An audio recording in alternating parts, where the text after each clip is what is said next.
Hello, Math 2318 students who are working in sections 2.1 and 2.2. I want to give you a little bit of the information I would be talking about in lecture if we were person to person. And so, first of all, let me just put it in context. 2.1 and 2.2 are building up to section 2.3, where we're going to have this big theorem, which in my classes we call theorem 8 of 8. And that gives us all kinds of properties that tell us when a matrix and when its associated linear transformation has a really nice property that makes things a lot easier. So 2.1 and 2.2 are we're just stuffing ourselves with all the ingredients we need to get through 2.3, right? So in 2.1, we're going to be talking about some properties of matrices, in particular matrix multiplication. Your book just has this as a definition. If you have the product of two matrices A and B, where A is m by n and B is n by p, then that can be regarded as, and we've actually been using this argument for a while, that it's the same thing as the matrix that has A times B1, the first column of B, as its first column. Second column is A times B2, second column of B, all the way up to the pth column of B multiplied on the left by A. Right? This handy-dandy little trick gets used over and over again in this book to make proofs a lot easier. So you can just take a simple 2x2 example to convince yourself of that, because that is as much proof as you're going to get out of that book at this point, and we're going to go along with that. We're just going to use this. Makes life a lot easier if you know that about matrix multiplication. Okay, some other things about matrix multiplication. It is not commutative. There are plenty of examples in section 2.1. You still need to read the section, right? So reading the section, memorizing definitions, looking at the video lectures, working on your homework on my math lab, and then repeat everything back again. All that goes into studying thoroughly enough in this course to be able to continue. So if you feel you're having to reread things several times, go back and look things up all the time, that's par for the course. Millions of linear algebra students around the planet are doing exactly the same thing. Okay, so if these two matrices, the multiplication of them is not commutative, neither are their associated transformations. So remember, for every matrix that's out there, there is an associated linear transformation, right? If A is m by n, remember we were talking about this in the last few videos, that implies that there is a transformation, T sub A, that goes from Rn to Rm. And you use this, you did lots of examples of these in section 1.9, right? Coming up with these matrix that works for a transformation and vice versa. Well, matrix multiplication is not commutative. Should be no surprise that composition of transformations is not commutative. And that should come as no surprise, because it was never the case that f composed with g was the same thing as g composed with f for functions in general. If you remember, transformations are functions. Yeah, these guys are never assumed to be equal. Okay. You need to see some properties of matrix multiplication on page 99. Nothing replaces you going through and reading that and trying some sample problems to understand what those properties are saying. In particular, the property of the scalar just coming right out front. So pay attention to those. Here's something that we can't assume in general about an equation involving matrix multiplication. If you know that the product of two matrices AB is the same thing as the product of two matrices AC, and that A is exactly the same, you don't get to assume, like you do with numbers, therefore I can just cancel the A on both sides and get a B equal to C. Right? There's no such cancellation. Here's a nice counterexample. Make sure you can see that. Here's a nice counterexample. Try it with matrices A, B, and C like this, right? You'll find out that A times C is equal to this 1, -7, -2, 14, and that the same thing is true about AB. That's also equal to this. So AB will be equal to AC, but B clearly is not the same thing as C. Okay, so you can't assume that canceling can occur. Not with just any old set of matrices. For some special matrices coming up, see the beginning when I talked about the special set of matrices that section 2.3 is going to do this huge theorem about, same property, you will be. What else is notable in section 2.1? Here at the top in the middle, I think you can see that up here.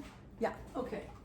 So another thing about matrices, properties of matrices, is there's a thing called the transpose of a matrix. It is denoted with a little exponent of t. For example, if you have a 2 by 3 matrix, 1, 2, 3, 4, 5, 6, its transpose is this one. Notice the 1, 2, 3 first row has become the first column. The second row has become the second column. Why we're going to need transposes, that's going to come up later. But a nice property about multiplying, if you take the product of two matrices and take their transpose, that is the same thing as taking the transpose of each one but switching the order.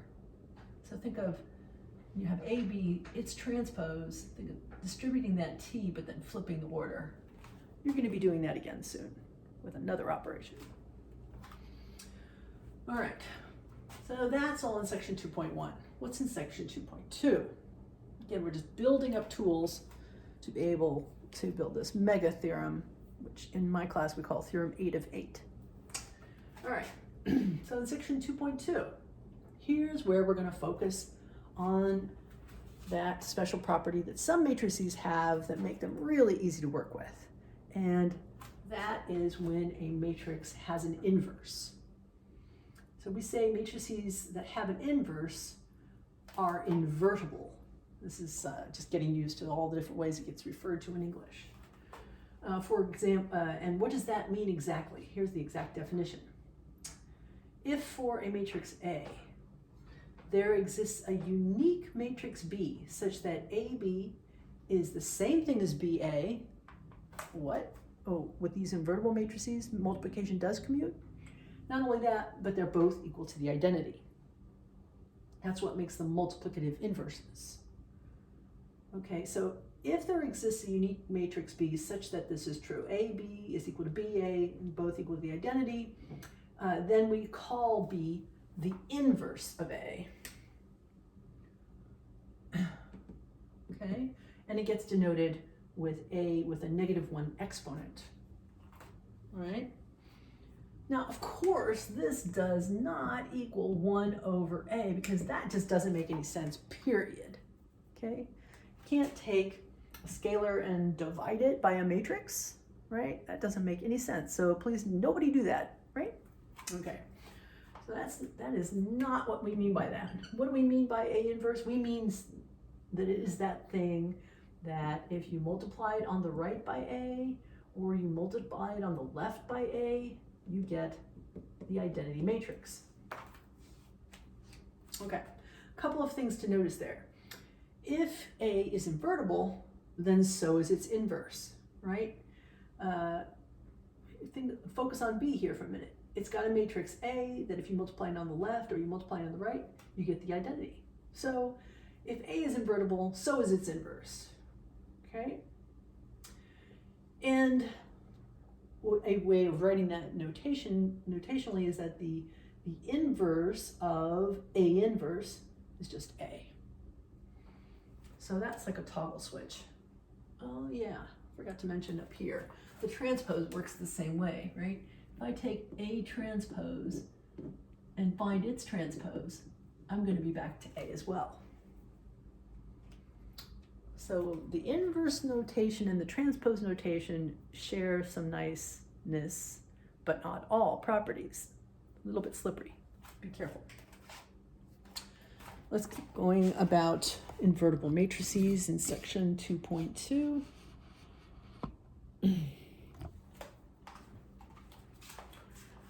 If a matrix is invertible, we do have a cancellation law, right? Because if A is invertible, that means there exists a unique A inverse out there, right?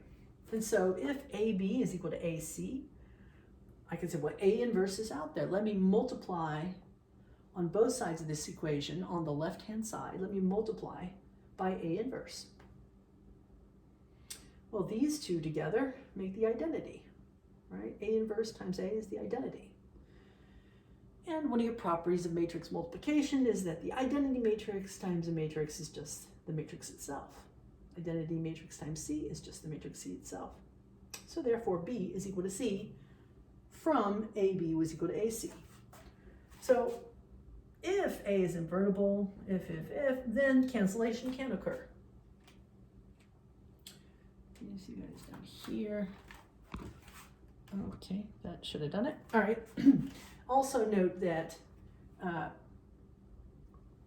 when we were right here, when we were saying AB is equal to BA, that forces A to be a square matrix, right? If A is m by n and B is, well, I don't know, just some n by p, then on the left we have here their product AB having dimensions m by p, right? Do that on the other side. You're going to have B n by p multiplied by A m by n. That product BA is got to be equal to n by n.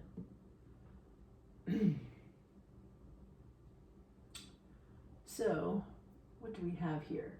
That BA, yeah, so if this thing exists, excuse me, if this thing exists, it must be true right here that P is equal to M. Okay? So if P is equal to M, that turned that P into an M, right? And that P then becomes an M. And so this becomes an M. And so on the left-hand side, we have that AB has got to be equal to an M by M. And on the right-hand side, we have that BA has got to be equal to an N by N. Well, guess what that tells you? If these two things are going to be equal to each other, that must be the case that M is equal to N. So if A is an invertible matrix, A has to be a square matrix. And of course, so is its inverse then. Let's keep going.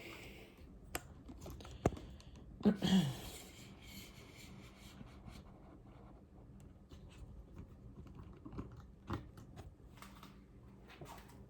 here you guys can see. Okay, good, and I've avoided my glare zone. Yay, okay. So some more properties out of section 2.2 about matrices. If A and B are both invertible, right? So remember what that means. There exists an A inverse out there, and there exists a B inverse out there, and they're both unique, right? So whenever something's invertible, that other matrix exists. All right. Well, this claim is that if A and B are both invertible, so is their product. And what is the inverse of their product? It's going to turn out to be, this is the property that's like transpose. Kind of distribute that inverse symbol through there, but switch the order. So we get, oh, this property is claiming that the inverse is B inverse A inverse. Let's prove that. This is a nice little, these are nice little one-liners, right? Okay, so if this thing really is the inverse of that, it's got to be true that AB times that should be equal to the identity. And look how that works. By the associativity of matrix multiplication, one of those matrix properties in 2.1, we have this. that can be reassociated. B times B inverse, that's the identity. The identity times anything just is, say this one times that one is equal to A inverse. So then we have A times A inverse. They're inverses, that's equal to the identity. Similarly, if you multiply AB on the left by B inverse A inverse, using associativity of multiplication, you get to the identity. So that's proof that the inverse of AB is B inverse A inverse in that order. Oh yeah, that reminds me. When I was talking about this, I forgot to mention that. Back over here, when we said that if A has an inverse, it's unique. Remember that little symbol there? There exists with an exclamation mark means it's unique existence. I've had an asterisk there, should have brought me over here. Can you guys read this? I believe you can, right here. Why an inverse has to be unique. If B is the inverse of A, it has to be unique. Here's a proof. Another nice one horizontal long proof. Suppose there exists two of them, two inverses for A, B1 and B2. Well, B1, since is equal to B1 times the identity, that's the property of the identity matrix.